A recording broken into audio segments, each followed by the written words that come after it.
శుక్లము అధికమైనప్పుడు పురుషుడు, శోణితము అధికమైనప్పుడు స్త్రీ, రెండు సమానమైనప్పుడు నపుంసకుడు జన్మిస్తానన్నాడు. మరి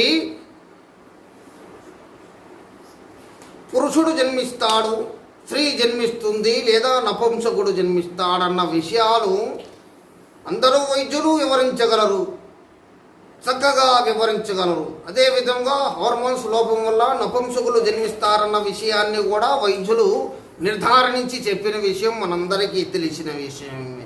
మరి జగద్గురు వీరబ్రహ్మేంద్ర స్వాముల వారి గొప్పతనం, గ్రహించవలసిన గొప్పతనం ఏమిటంటే, పుట్టి గుడ్డివాడు ఏ విధంగా జన్మిస్తాడు, కుంటివాడు ఏ విధంగా జన్మిస్తాడు, మూగవాడు ఏ విధంగా జన్మిస్తాడు, అంగవైకల్యంలో పుట్టేవారు ఏ విధంగా జన్మిస్తారు, అది ఉన్నగాక కట్టిక దరిద్రుడు ఏ విధంగా జన్మిస్తాడు, అది ఉన్నగాక